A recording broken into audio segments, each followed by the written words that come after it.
Shalom, berakar dalam firman hari yang ke-323. Kita akan membaca dari kitab Kisah Para Rasul pasal 25 sampai 28. Mari kita berdoa. Terima kasih Tuhan, kami bersyukur kepada Engkau buat hari ini. Kami terus rindu akan firman-Mu dan kami percaya di akhir pembacaan kami dari kitab Kisah Para Rasul, kami boleh mendapatkan berkat dari Engkau. Terima kasih Tuhan, terpujilah Engkau dalam nama Yesus. Amin. Pasal 25. 3 hari sesudah tiba di provinsi itu, berangkatlah Festus dari Kaisaria ke Yerusalem. Di situ imam-imam kepala dan orang-orang Yahudi yang terkemuka datang menghadap dia dan menyampaikan dakwaan terhadap Paulus. Kepadanya mereka meminta suatu anugerah yang merugikan Paulus, yaitu untuk menyuruh Paulus datang ke Yerusalem, sebab mereka sedang membuat rencana untuk membunuh dia di tengah jalan. Tetapi Festus menjawab bahwa Paulus tetap ditahan di Kaisaria dan bahwa ia sendiri bermaksud untuk segera kembali ke sana. Katanya, karena itu baiklah orang-orang yang berwenang di antara kamu turut ke sana bersama-sama dengan aku dan mengajukan dakwaan terhadap dia jika ada kesalahannya. Festus tinggal tidak lebih daripada 8 atau 10 hari di Yerusalem. Sesudah itu ia pulang ke Kaisaria. Pada keesokan harinya ia mengadakan sidang pengadilan dan menyuruh menghadapkan Paulus. Sesudah Paulus tiba di situ, semua orang Yahudi yang datang dari Yerusalem berdiri mengelilinginya dan mereka mengemukakan banyak tuduhan berat terhadap dia yang tidak dapat mereka buktikan. Sebaliknya Paulus membela diri, katanya, "Aku sedikit pun tidak bersalah, baik terhadap hukum Taurat orang Yahudi maupun terhadap bait Allah atau terhadap Kaisar." Tetapi Festus yang hendak mengambil hati orang Yahudi menjawab Paulus, katanya, "Apakah engkau bersedia pergi ke Yerusalem supaya engkau dihakimi di sana di hadapanku tentang perkara ini?" Tetapi kata Paulus, "Aku sekarang berdiri di sini di hadapan pengadilan Kaisar, dan disinilah aku harus dihakimi. Seperti engkau sendiri tahu benar-benar, sedikit pun aku tidak berbuat salah terhadap orang Yahudi. Jadi jika aku benar-benar bersalah dan berbuat sesuatu kejahatan yang setimpal dengan hukuman mati, aku rela mati. Tetapi jika apa yang mereka tuduhkan itu terhadap aku ternyata tidak benar, tidak ada seorang pun yang berhak menyerahkan aku sebagai suatu anugerah kepada mereka. Aku naik banding kepada Kaisar." Setelah berunding dengan anggota-anggota pengadilan, Festus menjawab, "Engkau telah naik banding kepada Kaisar, jadi engkau harus pergi menghadap Kaisar." Beberapa hari kemudian datanglah Raja Agripa dengan Bernike ke Kaisaria untuk mengadakan kunjungan kehormatan kepada Festus. Karena mereka beberapa hari lamanya tinggal di situ, Festus memaparkan perkara Paulus kepada raja itu, katanya, "Di sini ada seorang tahanan yang ditinggalkan Felix pada waktu ia pergi. Ketika aku berada di Yerusalem, imam-imam kepala dan tua-tua orang Yahudi mengajukan dakwaan terhadap orang itu dan meminta supaya ia dihukum. Aku menjawab mereka bahwa bukanlah kebiasaan pada orang-orang Roma untuk menyerahkan seorang terdakwa sebagai suatu anugerah sebelum ia dihadapkan dengan orang-orang yang menuduhnya dan diberi kesempatan untuk membela diri terhadap tuduhan itu. Karena itu mereka turut bersama-sama dengan aku kemari. Pada keesokan harinya aku segera mengadakan sidang pengadilan dan menyuruh menghadapkan orang itu. Tetapi ketika para pendakwa berdiri di sekelilingnya, mereka tidak mengajukan suatu tuduhan pun tentang perbuatan jahat seperti yang telah aku duga. Tetapi mereka hanya berselisih paham dengan dia tentang soal-soal agama mereka dan tentang seorang bernama Yesus yang sudah mati, sedangkan Paulus katakan dengan pasti bahwa ia hidup. Karena aku ragu-ragu bagaimana aku harus memeriksa perkara-perkara seperti itu, aku menanyakan apakah ia mau pergi ke Yerusalem supaya perkaranya dihakimi di situ. Tetapi Paulus naik banding. Ia minta supaya ia tinggal dalam tahanan dan menunggu sampai perkaranya diputuskan oleh Kaisar. Karena itu aku menyuruh menahan dia sampai aku dapat mengirim dia kepada Kaisar. Kata Agripa kepada Festus, "Aku ingin mendengar orang itu sendiri." Jawab Festus, "Besok engkau akan mendengar dia." Pada keesokan harinya, datanglah Agripa dan Bernike dengan segala kebesaran, dan sesudah mereka masuk ruang pengadilan bersama-sama dengan kepala-kepala pasukan dan orang-orang yang terkemuka dari kota itu, Festus memberi perintah supaya Paulus dihadapkan. Festus berkata, "Ya Raja Agripa, serta semua yang hadir di sini bersama-sama dengan kami, lihatlah orang ini yang dituduh oleh semua orang Yahudi, baik yang di Yerusalem maupun yang di sini. Mereka telah datang kepadaku dan sambil berteriak-teriak mereka mengatakan bahwa ia tidak boleh hidup lebih lama. Tetapi ternyata kepadaku bahwa ia tidak berbuat sesuatu pun yang setimpal dengan hukuman mati, dan karena ia naik banding kepada kaisar, aku memutuskan untuk mengirim dia menghadap kaisar. Tetapi tidak ada apa-apa yang pasti yang harus kutulis kepada kaisar tentang dia. Itulah sebabnya aku menghadapkan dia di sini kepada kamu semua, terutama kepadamu Raja Agripa, supaya setelah diadakan pemeriksaan, aku dapat menuliskan sesuatu. Sebab pada hematku tidaklah wajar untuk mengirim seorang tahanan dengan tidak menyatakan tuduhan-tuduhan yang diajukan terhadap dia. Pasal 26. Kata Agripa kepada Paulus, engkau diberi kesempatan untuk membela diri. Paulus memberi isyarat dengan tangannya lalu memberi pembelaannya sebagai berikut. Ya Raja Agripa, aku merasa berbahagia karena pada hari ini aku diperkenankan untuk memberi pertanggungan jawab di hadapanmu terhadap segala tuduhan yang diajukan orang-orang Yahudi terhadap diriku, terutama karena engkau tahu benar-benar adat istiadat dan persoalan orang Yahudi. Sebab itu aku minta kepadamu supaya engkau mendengarkan aku dengan sabar. Semua orang Yahudi mengetahui jalan hidupku sejak masa mudaku, sebab dari semula aku hidup di tengah-tengah bangsaku di Yerusalem. Sudah lama mereka mengenal aku, dan sekiranya mereka mau, mereka dapat memberi kesaksian bahwa aku telah hidup sebagai seorang Farisi menurut mazhab yang paling keras dalam agama kita.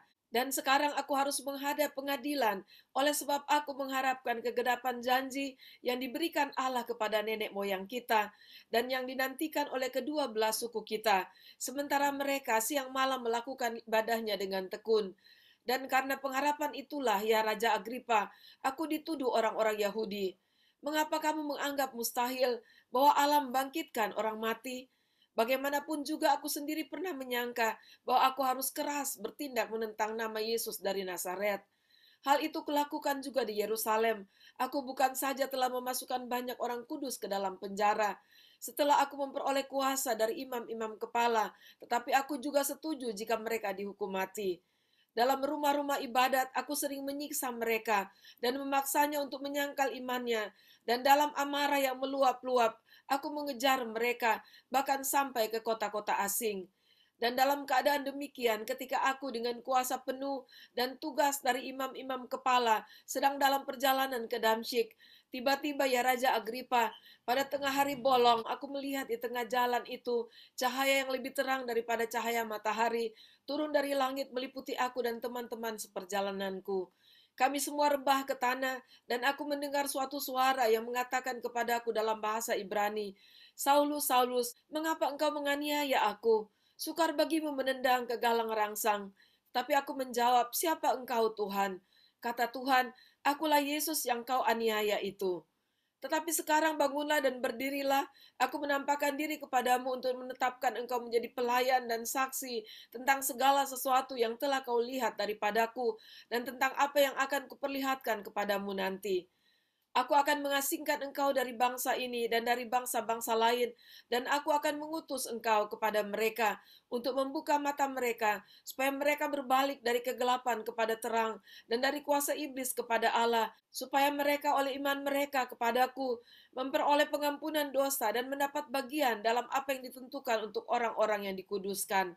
Sebab itu ya Raja Agripa, kepada penglihatan yang dari surga itu, tidak pernah aku tidak taat. Tetapi mula-mula aku memberitakan kepada orang-orang Yahudi di Damsyik, di Yerusalem dan di seluruh tanah Yudea, dan juga kepada bangsa-bangsa lain, bahwa mereka harus bertobat dan berbalik kepada Allah, serta melakukan pekerjaan-pekerjaan yang sesuai dengan pertobatan itu. Karena itulah orang-orang Yahudi menangkap aku di bait Allah dan mencoba membunuh aku. Tetapi oleh pertolongan Allah aku dapat hidup sampai sekarang dan memberi kesaksian kepada orang-orang kecil dan orang-orang besar. Dan apa yang kuberitakan itu tidak lain daripada yang sebelumnya telah diberitahukan oleh para nabi dan juga oleh Musa, yaitu bahwa Mesias harus menderita sengsara dan bahwa ia adalah yang pertama yang akan bangkit dari antara orang mati, dan bahwa ia akan memberitakan terang kepada bangsa ini dan kepada bangsa-bangsa lain. Sementara Paulus mengemukakan semuanya itu untuk mempertanggungjawabkan pekerjaannya, berkatalah Festus dengan suara keras, engkau gila, Paulus. Ilmumu yang banyak itu membuat engkau gila. Tapi Paulus menjawab, aku tidak gila, Festus yang mulia. Aku mengatakan kebenaran dengan pikiran yang sehat. Raja juga tahu tentang segala perkara ini, Sebab itu aku berani berbicara terus terang kepadanya. Aku yakin bahwa tidak ada sesuatu pun dari semuanya ini yang belum didengarnya, karena perkara ini tidak terjadi di tempat yang terpencil. Percayakah engkau, Raja Agripa, kepada para nabi? Aku tahu bahwa engkau percaya kepada mereka. Jawab Agripa, hampir-hampir saja kau yakinkan aku menjadi orang Kristen. Kata Paulus, aku mau berdoa kepada Allah, supaya segera atau lama-kelamaan, bukan hanya engkau saja, tetapi semua orang lain yang hadir di sini, dan yang mendengarkan perkataanku menjadi sama seperti aku, kecuali belenggu-belenggu ini. Lalu bangkitlah raja dan wali negeri, serta Bernike dan semua orang yang duduk bersama-sama mereka.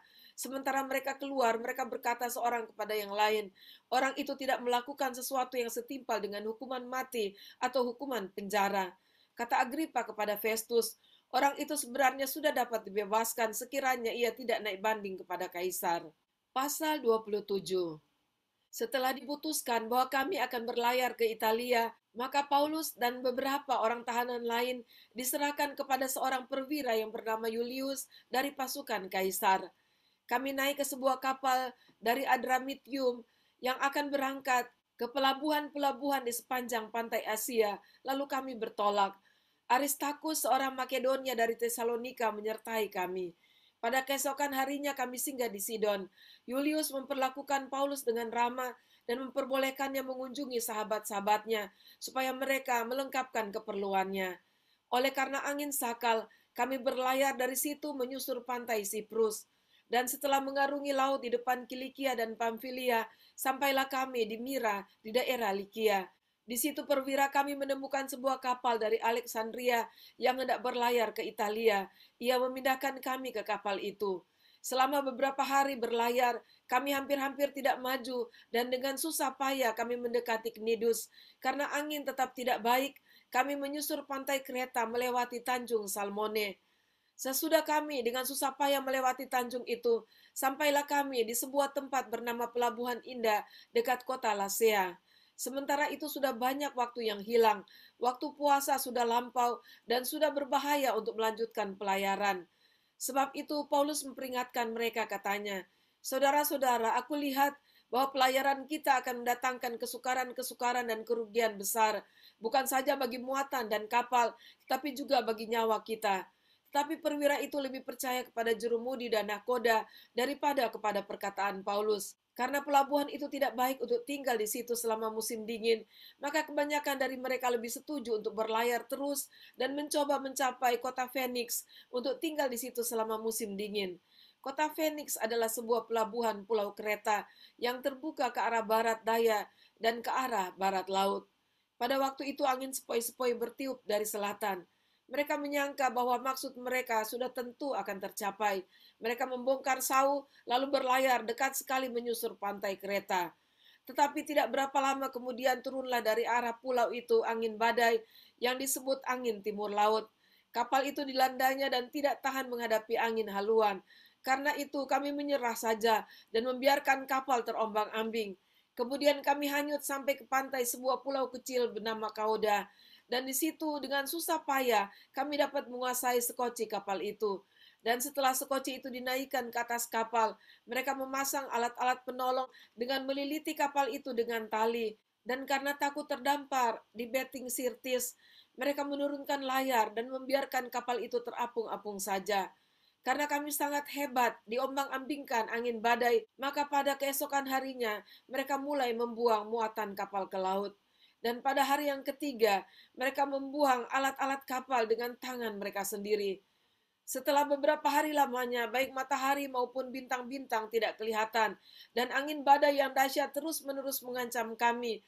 Akhirnya putuslah segala harapan kami untuk dapat menyelamatkan diri kami. Dan karena mereka beberapa lamanya tidak makan, berdirilah Paulus di tengah-tengah mereka dan berkata, saudara-saudara, jika sekiranya nasihatku dituruti, supaya kita jangan berlayar dari Kreta, kita pasti terpelihara dari kesukaran dan kerugian ini. Tapi sekarang, juga dalam kesukaran ini, aku menasihatkan kamu, supaya kamu tetap bertabah hati, sebab tidak seorang pun di antara kamu yang akan binasa, kecuali kapal ini.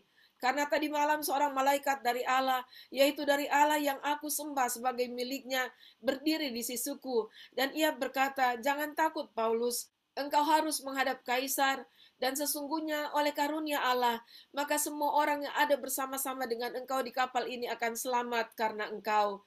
Sebab itu tabahkanlah hatimu saudara-saudara, karena aku percaya kepada Allah bahwa semuanya pasti terjadi sama seperti yang dinyatakan kepadaku.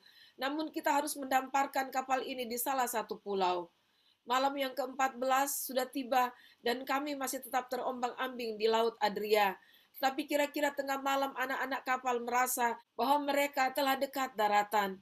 Lalu mereka mengulurkan batu duga dan ternyata air di situ 20 depa dalamnya.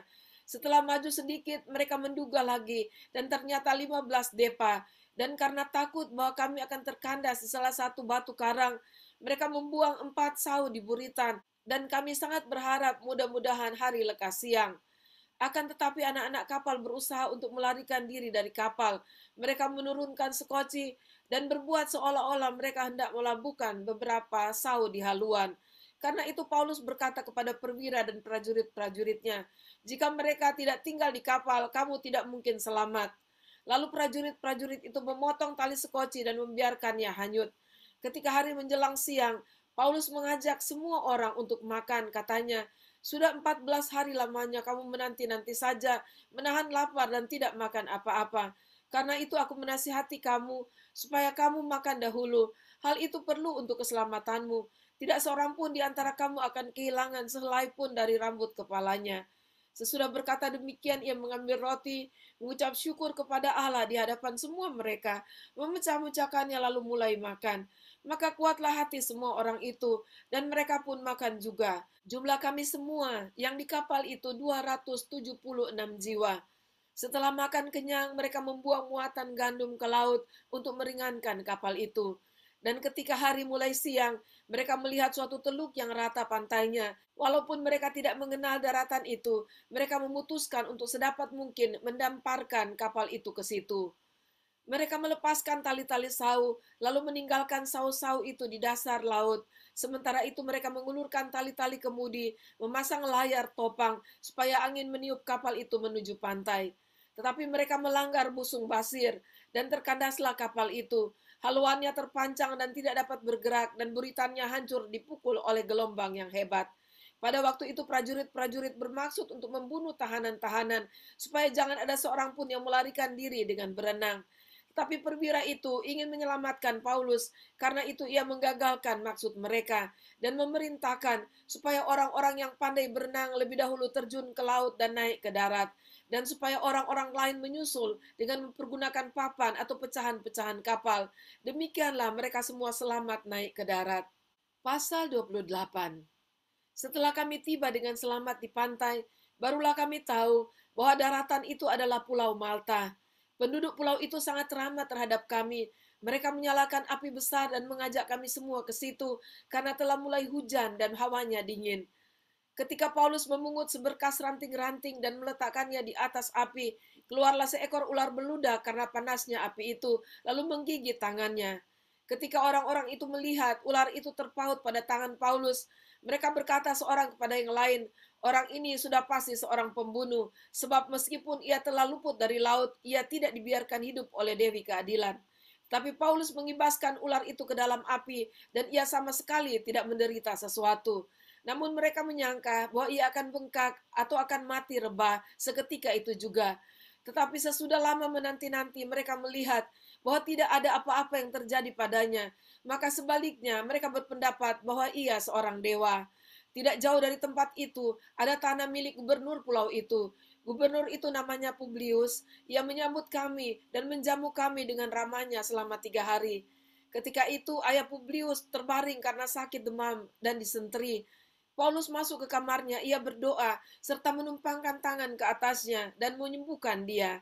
Sesudah peristiwa itu datanglah juga orang-orang sakit lain dari pulau itu, dan mereka pun disembuhkan juga. Mereka sangat menghormati kami, dan ketika kami bertolak, mereka menyediakan segala sesuatu yang kami perlukan.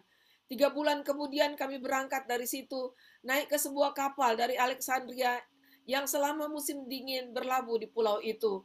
Kapal itu memakai lambang Dioskuri. kami singgah di Sirakusa dan tinggal di situ 3 hari lamanya. Dari situ kami menyusur pantai, lalu sampai ke Regium. Sehari kemudian bertiuplah angin selatan, dan pada hari kedua sampailah kami di Puteoli. Di situ kami berjumpa dengan anggota-anggota jemaat, dan atas undangan mereka kami tinggal 7 hari bersama-sama mereka. Sesudah itu kami berangkat ke Roma. Saudara-saudara yang di sana telah mendengar tentang hal ihwal kami, dan mereka datang menjumpai kami sampai ke Forum Appius dan Tres Taberne. Ketika Paulus melihat mereka, ia mengucap syukur kepada Allah, lalu kuatlah hatinya. Setelah kami tiba di Roma, Paulus diperbolehkan tinggal dalam rumah sendiri bersama-sama seorang prajurit yang mengawalnya. 3 hari kemudian, Paulus memanggil orang-orang terkemuka bangsa Yahudi, dan setelah mereka berkumpul, Paulus berkata, "Saudara-saudara, meskipun aku tidak berbuat kesalahan terhadap bangsa kita, atau terhadap adat istiadat nenek moyang kita, namun aku ditangkap di Yerusalem dan diserahkan kepada orang-orang Roma. Setelah aku diperiksa, mereka bermaksud melepaskan aku, karena tidak terdapat suatu kesalahan pun padaku yang setimpal dengan hukuman mati. Akan tetapi orang-orang Yahudi menentangnya, dan karena itu terpaksalah aku naik banding kepada Kaisar, tetapi bukan dengan maksud untuk mengadukan bangsaku. Itulah sebabnya aku meminta supaya aku melihat kamu dan berbicara dengan kamu, sebab justru karena pengharapan Israel lah aku diikat dengan belenggu ini." Akan tetapi mereka berkata kepadanya, "Kami tidak menerima surat-surat dari Yudea tentang engkau, dan juga tidak seorang pun dari saudara-saudara kita datang memberitakan apa-apa yang jahat mengenai engkau. Tetapi kami ingin mendengar dari engkau bagaimana pikiranmu, sebab tentang mazhab ini kami tahu bahwa di mana-mana pun ia mendapat perlawanan." Lalu mereka menentukan suatu hari untuk Paulus. Pada hari yang ditentukan itu datanglah mereka dalam jumlah besar ke tempat tumpangannya. Ia menerangkan dan memberi kesaksian kepada mereka tentang kerajaan Allah, dan berdasarkan hukum Musa dan kitab para nabi, ia berusaha meyakinkan mereka tentang Yesus. Hal itu berlangsung dari pagi sampai sore. Ada yang dapat diyakinkan oleh perkataannya, ada yang tetap tidak percaya. Maka bubarlah pertemuan itu dengan tidak ada kesesuaian di antara mereka. Tetapi Paulus masih mengatakan perkataan yang satu ini, "Tepatlah firman yang disampaikan Roh Kudus kepada nenek moyang kita tentang perantaraan Nabi Yesaya. Pergilah kepada bangsa ini dan katakanlah, kamu akan mendengar dan mendengar, namun tidak mengerti. Kamu akan melihat dan melihat, namun tidak menanggap. Sebab hati bangsa ini telah menebal, dan telinganya berat mendengar, dan matanya melekat tertutup, supaya jangan mereka melihat dengan matanya, dan mendengar dengan telinganya, dan mengerti dengan hatinya, lalu berbalik sehingga aku menyembuhkan mereka. Sebab itu, kamu harus tahu bahwa keselamatan yang daripada Allah ini disampaikan kepada bangsa-bangsa lain, dan mereka akan mendengarnya." Dan setelah Paulus berkata demikian, pergilah orang-orang Yahudi itu dengan banyak perbedaan paham antara mereka. Dan Paulus tinggal 2 tahun penuh di rumah yang disewanya sendiri itu. Ia menerima semua orang yang datang kepadanya. Dengan terus terang dan tanpa rintangan apa-apa, ia memberitakan kerajaan Allah dan mengajar tentang Tuhan Yesus Kristus. Demikianlah pembacaan dan pendengaran firman Tuhan kita pada saat ini, dan kita telah menyelesaikan kitab Kisah Para Rasul. Dan kita sangat bersyukur melihat bagaimana Rasul Paulus tetap setia kepada Tuhan, dan dalam segala kesusahan, dan bahkan dalam perjalanan sebagai tahanan, bahkan sampai di Roma pun sebagai tahanan rumah, dia tetap memberitakan Injil Yesus Kristus. Dan ini sangat luar biasa. Dan marilah kita belajar dari sikap hidup Rasul Paulus yang luar biasa untuk tetap memberitakan Injil, karena Allah juga tetap menyertai hambanya dengan kuasa dan dengan kebesarannya. Haleluya. Mari kita berdoa. Terima kasih Tuhan, kami bersyukur kepada Engkau. Kami telah mengakhiri pembacaan pendengaran firman dari kitab Kisah Para Rasul ini, dan kami boleh bersyukur kepada Engkau dan melihat teladan yang baik dari Rasul Paulus, dan biarlah Tuhan tolong kami agar kami pun boleh belajar darinya ya Tuhan, untuk memiliki keputusan dan komitmen yang kuat untuk hidup bagi Engkau ya Tuhan. Terima kasih Bapa, terpujilah Engkau. Tolong kami dan perlengkapi kami dengan kuasa-Mu, dengan Roh-Mu yang kudus, di dalam nama Tuhan Yesus. Amin. Puji Tuhan, sampai jumpa besok. Tuhan Yesus memberkati.